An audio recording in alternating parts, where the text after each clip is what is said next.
ये मूर्ति तो सोने की लग रही है। थोड़ी देर में कबीर और सरपंच लोग पूजा करके मंदिर से बाहर आ रहे होते हैं। अरे बेटा, तुम बाहर क्यों खड़े थे? अरे वो बस ऐसे ही। अच्छा चाचा, वैसे ये मूर्ति सोने की है क्या? हाँ हाँ। चेतन कुछ देर तक बिना पलक झपकाए उस मूर्ति की ओर देखता रहता है। क्या हुआ बेटा? चेतन कुछ नहीं बोलता, बस एकटक उस मूर्ति की ओर देखता रहता है। लेकिन चेतन की नजरों को देखकर सरपंच जी के मन में एक अजीब सी आशंका पैदा हो जाती है। तभी पीछे से पंडित जी की आवाज आती है। अरे बेटा। पंडित जी कबीर और सरपंच के पास आते हैं। जी पंडित जी, इस बच्चे को तो मैं पहली बार यहाँ देख रहा हूँ गांव में। जी, मेरे खास दोस्त का बेटा है। अति उत्तम। लेकिन तुम मंदिर के भीतर क्यों नहीं आए? पंडित जी, दरअसल मैं ना भगवान वगैरह में विश्वास नहीं रखता ज्यादा। चलो ठीक है भाई, जैसी तुम्हारी मर्जी। ये सुनते ही चेतन थोड़ा सा चौंक जाता है। अरे कमाल हो गया पंडित जी। मेरे पापा तो मेरे पीछे ही पड़े रहते हैं कि मैं भगवान में मानने लगूं, और आप पंडित जी होकर भी ये कह रहे हैं कि जैसी मेरी मर्जी। बेटा, वो भगवान है, मनुष्य नहीं जो अपने स्वार्थ के लिए कार्य करें। भगवान तो हर मनुष्य से निस्वार्थ प्रेम करते हैं। बस अच्छे इंसान बनो और वो सदैव तुम्हारे साथ रहेंगे। फिर चाहे तुम मानो उन्हें या ना मानो। ये सुनते ही चेतन मुस्कुराने लगता है और कुछ देर बाद चेतन कबीर के साथ गोलगप्पे के ठेले पर चला जाता है। अच्छा कबीर, वैसे तुम करते क्या हो यार? अभी तो भैया मैं कॉलेज के पेपर के एंट्रेंस की तैयारी कर रहा हूँ। मेरा सपना है कि मैं देश के बाहर ही पढ़ाई करूँ और वहीं काम करूँ।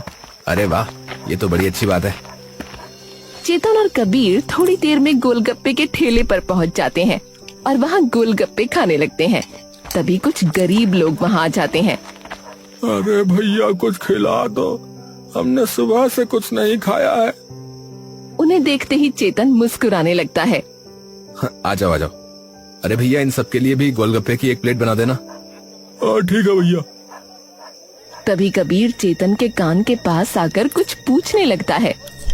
अरे भैया, ये सब अगर झूठ बोल रहे होंगे फिर, और अगर सच बोल रहे होंगे फिर? कबीर ये सुनते ही चुप रह जाता है और थोड़ी देर में दोनों घर वापस आने लगते हैं। वैसे एक बात बताओ कबीर, तुम्हारे मंदिर में इतनी महंगी सोने की मूर्ति रखी है और वहाँ कोई दरवाजा भी नहीं है, तो अगर तुम्हारे भगवान की मूर्ति ही चोरी हो गई तो?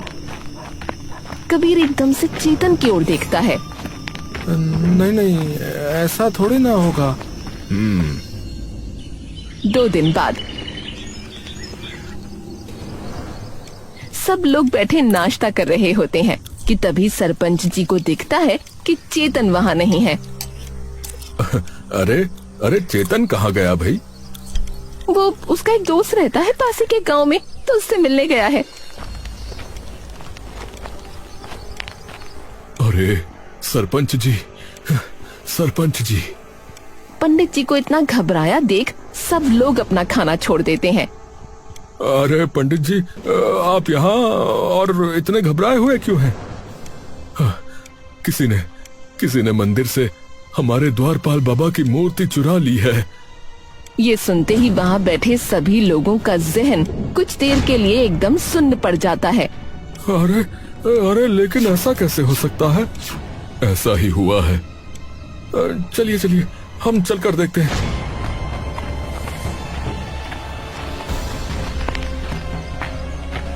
सब लोग तुरंत मंदिर पहुंच जाते हैं और जाकर देखते हैं कि सचमुच वहाँ से मूर्ति गायब हो चुकी है। अरे राम, ये क्या हो गया? पंचायत बिठानी पड़ेगी अभी की अभी।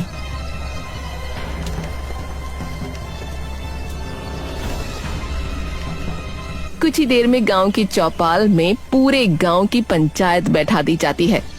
देखो भाई, ये मामला गंभीर है। अरे न जाने किसकी नजर लग गई भैया हमारे गांव को, कभी ऐसा नहीं हुआ था।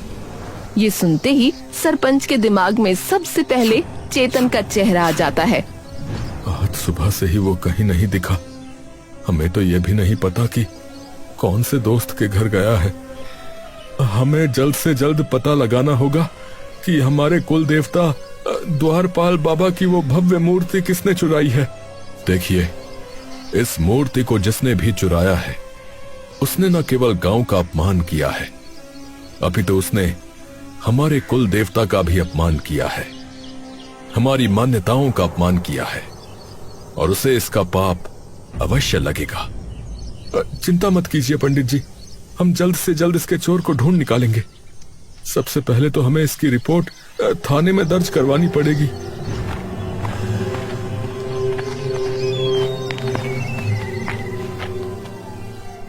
सरपंच और पंडित जी तुरंत उस चोरी की रिपोर्ट जाकर थाने में दर्ज करवाते हैं।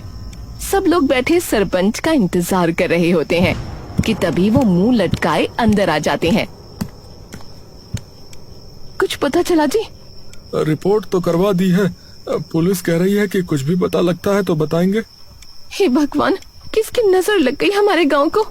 सरपंच इधर उधर नजर घुमाता है। चेतन आया कि नहीं अभी तक? नहीं तो। सरपंच एक गहरी सांस लेकर अंदर चला जाता है।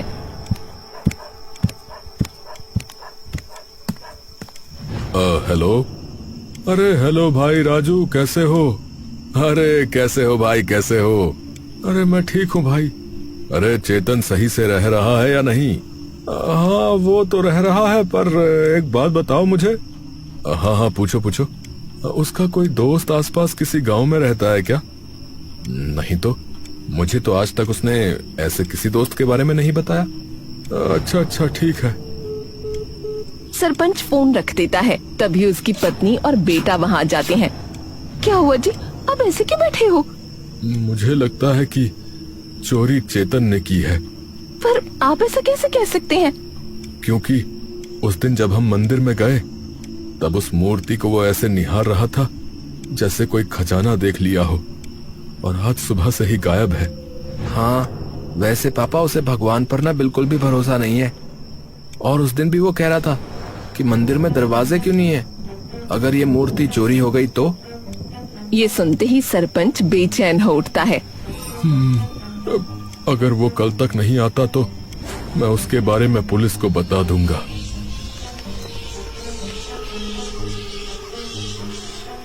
सरपंच घर पर बैठा उसका इंतजार कर रहा होता है। रात हो गई लेकिन ये अभी तक नहीं आया। अब तो मुझे। तभी चेतन एकदम से अंदर आता है। अरे चाचा, आप जगे हुए हैं अभी तक? हाँ बैठो बैठो, बात करनी है तुमसे कुछ। चेतन आकर बैठ जाता है। अरे क्या हुआ चाचा? अरे आज मंदिर से किसी ने हमारे बाबा की मूर्ति चुरा ली। ये सुनते ही चेतन दंग रह जाता है। मुझे सच सच बताओ कि क्या ये तुमने चुराई है? अरे ये आप क्या कह रहे हैं चाचा? मैं ऐसा क्यों करूंगा भला? क्योंकि मैंने देखा था उस दिन कैसे देख रहे थे तुम उस मूर्ति को, और एक तुम ही हो जिसे भगवान पर भरोसा नहीं है, और तुम्हारे पापा ने भी बताया है कि तुम्हारा कोई दोस्त नहीं रहता यहाँ किसी आसपास के गांव में। तो फिर कहाँ गए थे तुम? अरे मैं सच में अपने दोस्त से ही मिलने गया था, स्कूल में पढ़ता था मेरे साथ, तो वो भी अभी अपने गांव में ही आया हुआ है कुछ वक्त से। देखो तुम्हारे पास कल सुबह तक का वक्त है, अगर उससे पहले बता दोगे तो ये बात किसी को नहीं पता लगेगी, लेकिन अगर नहीं बताओगे तो तुम्हें और तुम्हारे पापा को पूरी पंचायत के सामने पेश किया जाएगा, बता रहा हूँ। और बस इतना कहकर सरपंच वहाँ से उठकर चला जाता है, और चेतन अपनी कश्मकश में खोया वहीं बैठा रह जाता है, और फिर चुपचाप उठकर ऊपर छत पर चला जाता है और ऊपर आसमान की ओर देखने लगता है।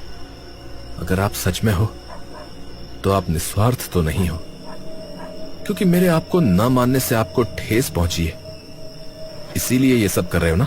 चेतन अपने कमरे में सोया हुआ है। तभी उसके कानों में जोर जोर से एक आवाज गूंजने लगती है। चेतन एकदम से जाग जाता है।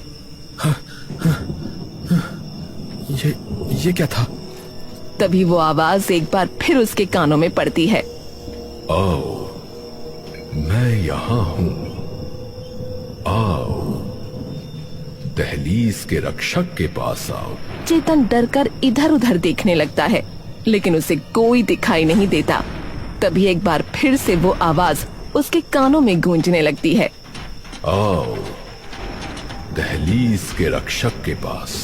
चेतन अब उस आवाज के पीछे पीछे बिना कुछ सोचे समझे जाने लगता है, लेकिन जैसे ही वो घर से बाहर निकलने वाला होता है, तभी पीछे से सरपंच का हाथ उसके कंधे पर पड़ता है।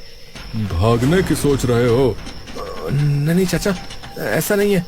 मुझे बार बार किसी की आवाज सुनाई दे रही है कि आओ, मैं यहाँ हूँ। आओ, दहलीज के रक्षक के पास। हाँ? क्या कहा? तुम्हें क्या सुनाई दे रहा है?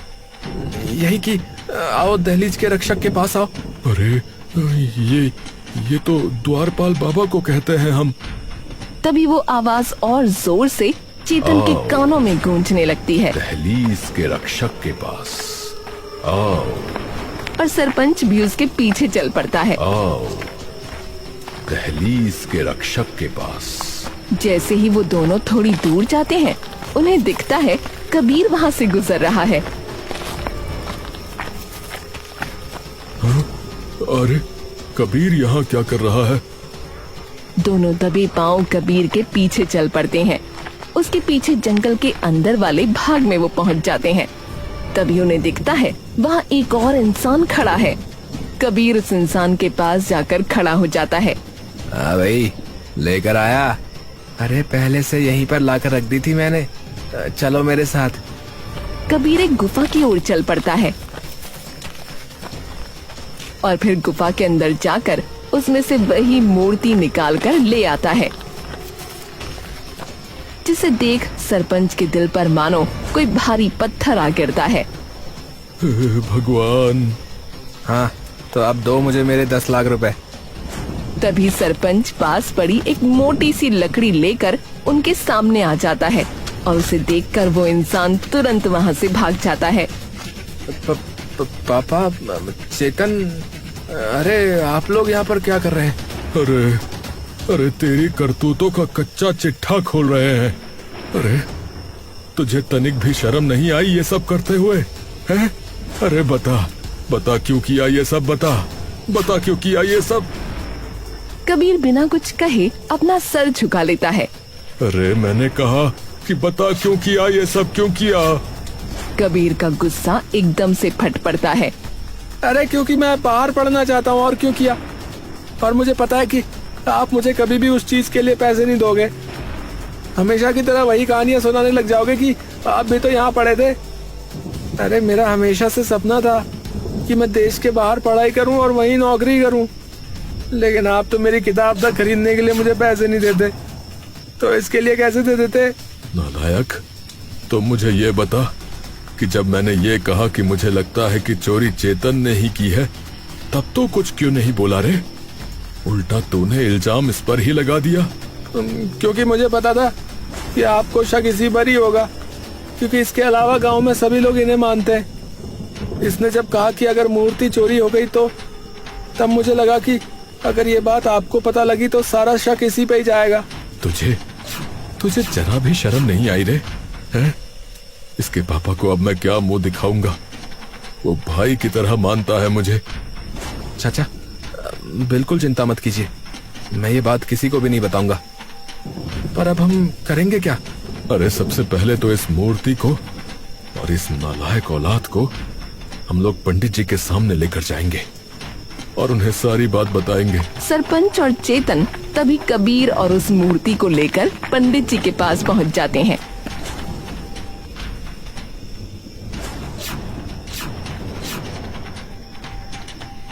और उन्हें सारी बात बता देते हैं। देखिए, इसमें भूल आपकी भी है सरपंच जी। बालक किसी गलत चीज के लिए पैसे नहीं मांग रहा था। आप हर बार यदि उसे मना ही करेंगे तो वो पूछना ही छोड़ देगा। और आगे से आप प्रयास करें कि उसकी बात को पूरी तरीके से समझें। और रही बात इस मूर्ति की और गांव के लोगों की, तो उन्हें मैं अपने आप समझा लूंगा, परंतु आगे से ऐसा नहीं होना चाहिए कबीर। जी जी पंडित जी, मुझे माफ कर दीजिए। सब लोग वापस जाने लगते हैं कि तभी चेतन पंडित जी के पास आ जाता है। अब मुझे एक बात समझ में नहीं आई पंडित जी, कि सरपंच जी ने कहा कि वो आवाज द्वारपाल बाबा की है, लेकिन वो मेरी मदद क्यों करेंगे? मैंने क्या कहा था कि भगवान तो हर व्यक्ति से निस्वार्थ प्रेम करते हैं। बस अच्छे व्यक्ति बनो और वो सदैव तुम्हारे साथ रहेंगे। फिर तुम उन्हें मानो चाहे ना मानो। इस कबीर को देखो, इसने इन द्वारपाल बाबा को मानते हुए भी अपने ही भगवान के साथ गलत कर दिया, परंतु सफल नहीं हो पाया। और एक तुम हो जो इन्हें बिल्कुल नहीं मानते, परंतु फिर भी उन्होंने तुम्हारी सहायता की, क्योंकि तुम दोनों में नियत का फर्क है, जो किसी को दिखे ना दिखे, परंतु ऊपर वाले को साफ साफ दिखाई देता है। ये बात सुनते ही चेतन की आंखों में आंसू आ जाते हैं और वो मूर्ति के आगे अपना सर झुका लेता है।